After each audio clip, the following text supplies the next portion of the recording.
नमस्कार। दिन भर की बड़ी खबरों में आपका स्वागत है। मैं हूं आपके साथ मिर्जा शाकिर अली बेग। इस बुलेटिन में आज बात होगी पश्चिम बंगाल में चुनावी घमासान की, सोनिया गांधी के प्रधानमंत्री मोदी से सवालों की, जानेंगे सर्वोच्च न्यायालय से क्यों लगी केंद्र सरकार को फटकार और ऑस्ट्रेलिया के कदम से क्यों तिलमिलाया चीन। और बुलेटिन के आखिर में बात बैंकिंग सेक्टर की बिगड़ती हालत की। लेकिन तमाम बड़ी खबरों से पहले नजर सुर्खियों पर। प्रधानमंत्री नरेंद्र मोदी ने कल होने वाली बंगाल की चुनावी रैली को रद्द किया। पश्चिम बंगाल में प्रधानमंत्री मोदी की चुनावी रैली को लेकर उठाए जा रहे थे सवाल। कल बंगाल में थी प्रधानमंत्री की 2 रैलियां।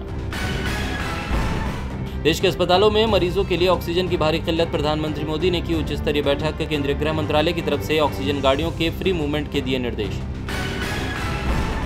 मदद के लिए ओडिशा के सीएम नवीन पटनायक ने बढ़ाए हाथ, प्रधानमंत्री मोदी से की बात। हवाई मार्ग से दिल्ली भेजेंगे ऑक्सीजन, पटनायक ने कहा युद्ध जैसी स्थिति में ऑक्सीजन के उत्पादन को बढ़ाएगा ओडिशा। टीकाकरण के लिए 18 साल से कम उम्र के लोग 28 अप्रैल से करा सकेंगे पंजीकरण। 28 अप्रैल से कोविन या आरोग्य सेतु ऐप पर शुरू होगा पंजीकरण। बिहार में भगवान भरोसे महामारी के मरीज, हाईकोर्ट में नीतीश कुमार ने कहा राज्य में न ऑक्सीजन न जांच मशीनें। पटना के सरकारी अस्पताल को लेकर कोर्ट ने राज्य सरकार से मांगा था जवाब।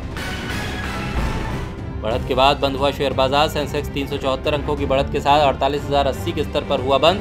निफ्टी 109 अंकों की बढ़त के साथ 14,406 के स्तर पर हुआ बंद। सुर्खियों के बाद अब बात करते हैं आज की सबसे बड़ी खबर पश्चिम बंगाल से। पश्चिम बंगाल में आज विधानसभा चुनाव के 6ठे चरण के लिए मतदान हुआ। इसी के साथ ही बंगाल में 223 विधानसभा सीटों पर मतदान का काम पूरा हो गया। अब बंगाल में केवल 2 चरणों का मतदान बाकी है, जिसपे 71 सीटों के लिए वोट डाले जाएंगे। आज 4 जिलों की 43 सीटों पर वोटिंग हुई, जिसपे 306 उम्मीदवारों की किस्मत ईवीएम में कैद हो गई। बढ़ती महामारी के बीच पश्चिम बंगाल में विधानसभा चुनाव जारी है। 6ठे चरण की 4 जिलों की 43 विधानसभा सीटों के लिए आज वोटिंग हुई। शाम 6 बजे तक 80% से ज्यादा मतदान हो चुका था। इसके बाद बंगाल में अब केवल 2 चरण का मतदान बाकी है, जिसमें 71 सीटों के लिए वोट डाले जाएंगे। मतदान के लिए सुबह से ही मतदान केंद्रों पर मतदाताओं की लंबी लंबी कतारें देखने को मिल रही थी। आज की वोटिंग में पुरुषों के साथ साथ महिलाओं ने भी बढ़ चढ़कर हिस्सा लिया। 6ठे चरण में बीजेपी और टीएमसी के बड़े बड़े दिग्गजों की प्रतिष्ठा दांव पर लगी है, जिनमें बीजेपी के मुकुल राय, टीएमसी की ओर से राज्य के मंत्री ज्योतिप्रिय मलिक और चंद्रिमा भट्टाचार्य जैसे प्रमुख नेताओं के नाम शामिल हैं। इसके अलावा शांतनु ठाकुर के भाई सुब्रत ठाकुर और अर्जुन सिंह के बेटे का भाग्य भी मतदाताओं ने ईवीएम में कैद कर दिया। 6ठे चरण के मतदान को बीजेपी और टीएमसी के साथ ही कांग्रेस लेफ्ट गठबंधन के लिए भी अहम माना जा रहा है। इस चरण में 43 सीटों पर 306 उम्मीदवार अपनी किस्मत आजमा रहे हैं। 6ठे चरण के 4 जिलों में जिन 43 सीटों पर मतदान हुआ, उनमें दिनाजपुर जिले की सभी 9 सीटें, नादिया जिले की सभी 17 में से 9 सीटें, उत्तर 24 परगना की 33 में से 17 सीटें और वर्धमान जिले की 24 में से 8 सीटें शामिल हैं। बता दें कि इन जिलों का समीकरण देखें तो यहाँ मातवा समुदाय का अच्छा प्रभाव है। उन्हें रिझाने के लिए बीजेपी और टीएमसी ने अपना पूरा जोर लगाया है। इसके साथ ही इन सीटों पर मुस्लिम और आदिवासी वोटर्स की तादाद भी अच्छी खासी है। चुनाव आयोग ने इस चरण के लिए 14,480 मतदान केंद्र बनाए थे। इस पे कुल मतदाताओं की संख्या 1 करोड़ से अधिक थी। भारतीय जनता पार्टी और टीएमसी ने इन 4 जिलों की सभी 43 सीटों पर अपने उम्मीदवार खड़े किए थे, जबकि कांग्रेस लेफ्ट और आईएसएफ संयुक्त मोर्चा के बैनर तले चुनाव लड़ रहे हैं। कांग्रेस ने 12 सीटों, मार्क्सवादी कम्युनिस्ट पार्टी ने 23, फॉरवर्ड ब्लॉक ने 4, सीपीआई ने 2 सीटों पर अपने प्रत्याशी उतारे। इस चुनाव में बहुजन समाज पार्टी भी अपनी राजनीतिक किस्मत आजमा रही है। उसने 37 सीटों पर उम्मीदवार खड़े किए। आपको बता दें कि 43 सीटों पर साल 2011 के विधानसभा चुनाव में टीएमसी ने 43 में से 32 सीटों पर जीत दर्ज की थी, जबकि कांग्रेस लेफ्ट गठबंधन ने 11 सीटों पर अपना कब्जा जमाया था। बीजेपी का खाता भी नहीं खुला था, जबकि 2019 के लोकसभा चुनाव में टीएमसी ने 43 में से 24 सीटों पर बढ़त बनाई थी, तो बीजेपी ने 19 सीटों पर लीड ली थी। बंगाल में 6 चरणों के चुनाव खत्म हो चुके हैं। अब सवाल उठता है कि बंगाल का बादशाह कौन होगा, कौन मारेगा बाजी। खैर, इस सवाल का जवाब 2 मई को मिलेगा। लेकिन देश में इस वक्त एक सवाल और गूंज रहा है, वो है टीकाकरण को लेकर, जिस पर कांग्रेस के अंतरिम अध्यक्ष सोनिया गांधी ने प्रधानमंत्री मोदी को चिट्ठी लिखी है। देश में एक तरफ महामारी हाहाकार मचाए हुए है, तो दूसरी तरफ संक्रमण को रोकने के लिए वैक्सीनेशन के नए चरण की शुरुआत 1 मई से हो रही है, जिसमें 18 वर्ष से अधिक उम्र के सभी लोग वैक्सीन लगवा सकेंगे। लेकिन इसे लेकर विवाद भी शुरू हो गया है। बीते दिन सीरम इंस्टीट्यूट ने अपने कोविशील्ड वैक्सीन के दाम तय किए थे, जिसमें केंद्र और राज्य सरकार के अलावा निजी अस्पतालों के लिए अलग अलग दाम तय किए गए हैं। अब इसे लेकर राजनीति गर्म हो गई है। कांग्रेस अध्यक्ष सोनिया गांधी ने प्रधानमंत्री नरेंद्र मोदी को चिट्ठी लिखी है और केंद्र सरकार की वैक्सीन पॉलिसी पर सवाल खड़े किए हैं। सोनिया गांधी ने अपनी चिट्ठी में लिखा है, कि जब इस वक्त अस्पतालों में बेड्स, दवाई, ऑक्सीजन की कमी है, ऐसे वक्त में सरकार इस तरह की मुनाफाखोरी की इजाजत कैसे दे सकती है। सीरम इंस्टीट्यूट ने केंद्र सरकार और राज्य सरकार के लिए वैक्सीन के अलग अलग दाम तय किए हैं। इनका सीधा बोझ आम इंसान पर पड़ेगा। इससे राज्य सरकारों पर मुसीबत बढ़ेगी और आम आदमी को वैक्सीन के लिए अधिक पैसा देना होगा। ऐसे में एक ही वैक्सीन निर्माता 3 तरह के रेट कैसे तय कर सकता है। केंद्र सरकार को अपनी इस नीति को तुरंत वापस लेना चाहिए ताकि 18 साल से अधिक उम्र के लोग बड़ी संख्या में वैक्सीन लगवा सकें।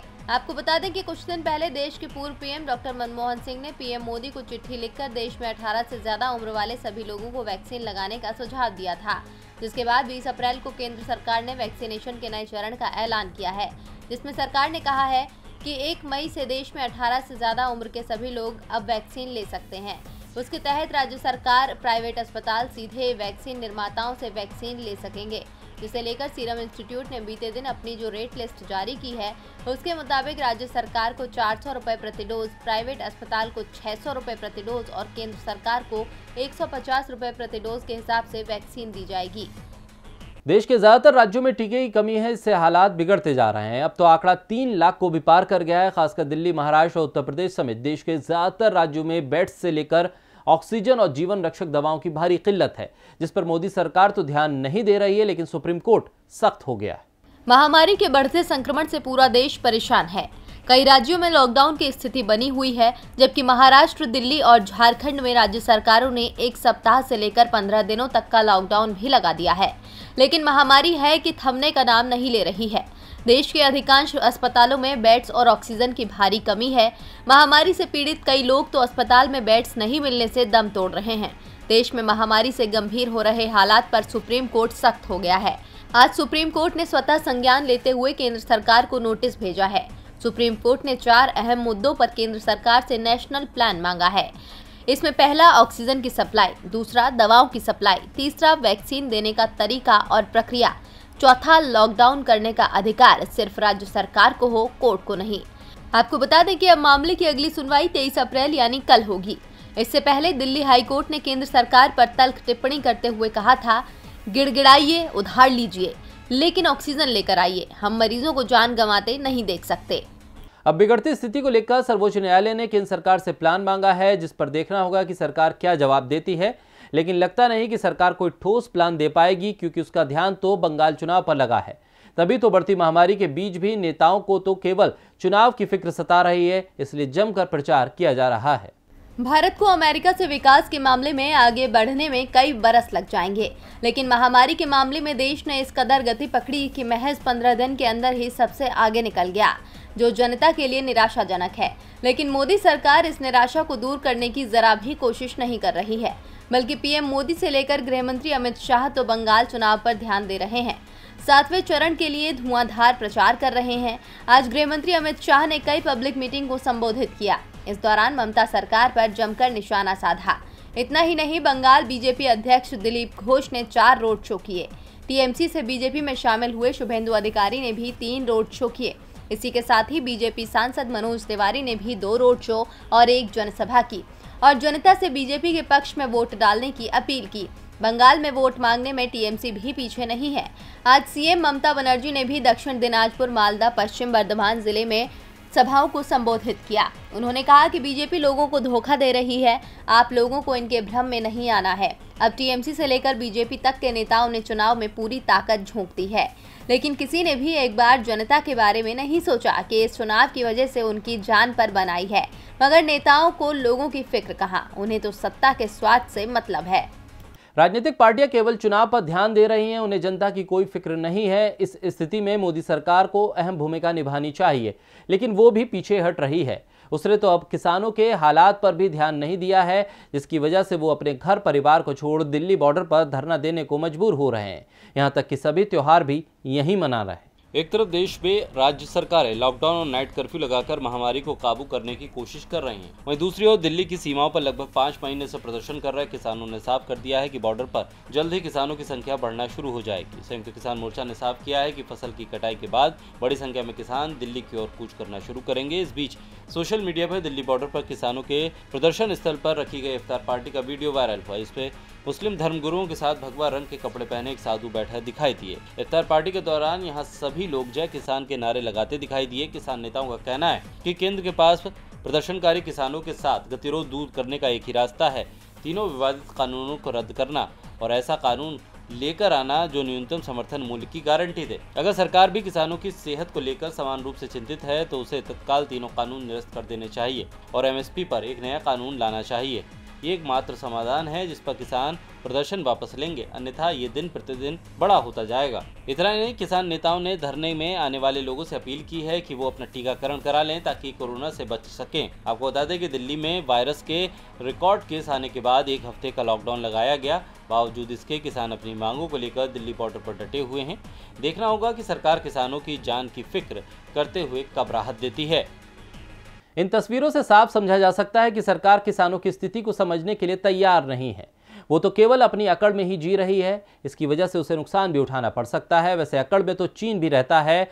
वन रोड वन बेल्ट योजना को लेकर उसकी खुशी का ठिकाना नहीं था, लेकिन अब ऑस्ट्रेलिया ने उसे ऐसा धक्का दिया है कि चीन तिलमिला उठा है। चीन दुनिया भर में अपना दबदबा बनाना चाहता है, जिसे लेकर वो कई रणनीतियों पर काम कर रहा है। कई देशों में अपना निवेश लगाकर बढ़ाता जा रहा है तो कई देशों को कर्ज के जाल में उलझा रहा है। वन बेल्ट वन रोड परियोजना भी चीन की इसी रणनीति का हिस्सा है।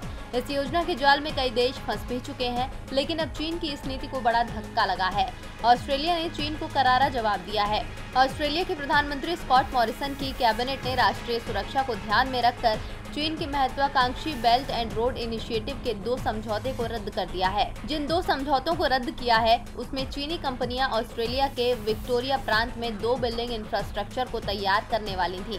ऑस्ट्रेलिया के विदेश मंत्री मारिस पायने ने एक बयान में कहा कि ये समझौता चीन के साथ 2018 और 2019 में किया गया था। हमने नए राष्ट्रीय सुरक्षा कानून के तहत चीन के इस महत्वाकांक्षी प्रोजेक्ट को रद्द करने का फैसला किया है।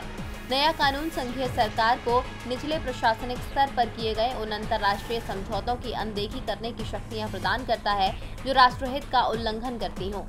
आपको बता दें कि चीन ने पहले ही ऑस्ट्रेलिया के साथ तनाव बढ़ने पर विक्टोरिया के साथ सफल व्यावहारिक सहयोग को बाधित करने को लेकर चेतावनी दी थी, जिसके बाद से ऑस्ट्रेलिया ने भी चीन को सबक सिखाने के लिए ये कदम उठाया है। ऑस्ट्रेलिया ने 2018 में एक राष्ट्रीय सुरक्षा कानून पारित किया था जो घरेलू नीतियों में गुप्त विदेशी दखल को प्रतिबंधित करता है। बीजिंग ने इन कानूनों को चीन के प्रति पूर्वाग्रहपूर्ण और चीन ऑस्ट्रेलिया के रिश्तों को कमजोर करने वाला करार दिया है। माना जा रहा है कि इस नए फैसले से ऑस्ट्रेलिया और चीन के बीच तनाव और ज्यादा बढ़ सकता है। और बुलेटिन के आखिर में बात बैंकिंग सेक्टर की बिगड़ती हालत की। देश में हेल्थ सेक्टर के साथ साथ बैंकिंग सेक्टर भी चरमराया हुआ है। आए दिन किसी न किसी बैंक पर आरबीआई की गाज गिरती है। अब आरबीआई ने एक और बैंक को लाइसेंस रद्द करने से पहले कारण बताओ नोटिस जारी किया है। इस बैंक का नाम संबद्ध फिनसर्व प्राइवेट लिमिटेड है। तो क्या है पूरा मामला, देखिए इस रिपोर्ट में। अक्सर कहा जाता है कि बैंक में आपके पैसे सुरक्षित हैं और लोग इस बात पर विश्वास करके अपनी मेहनत की कमाई बैंकों में जमा करवा देते हैं, लेकिन उन्हें क्या पता होता है कि आरबीआई का एक्शन उनके लिए परेशानियां खड़ी कर देगा। कुछ ऐसा ही संबंध फिनसर्व प्राइवेट लिमिटेड के ग्राहकों के साथ हुआ है। आरबीआई ने इस बैंक का लाइसेंस रद्द करने से पहले कारण बताओ नोटिस जारी कर दिया। दरअसल गड़बड़ी के बाद इस बैंक का नेटवर्थ आरबीआई के जरिए तय की गई लिमिट से भी कम होने लगा और हाल के महीनों में बैंक की वित्तीय स्थिति बद से बदतर होती चली गई। एक रिपोर्ट में बताया गया है कि संबंध फिनसर्व को आरबीआई ने कारण बताओ नोटिस जारी करके पूछा कि आखिर क्यों उसका लाइसेंस कैंसिल नहीं किया जाना चाहिए। बैंक के नेटवर्थ में बड़ी गिरावट देखने को मिली है। रिपोर्ट में यह भी दावा किया गया है कि संबंध फिनसर्व बैंक का लाइसेंस कैंसिल करने की प्रक्रिया भी शुरू कर दी गई है। हालांकि आरबीआई की ओर से इस मामले पर अभी तक कोई भी जानकारी सामने नहीं आई है।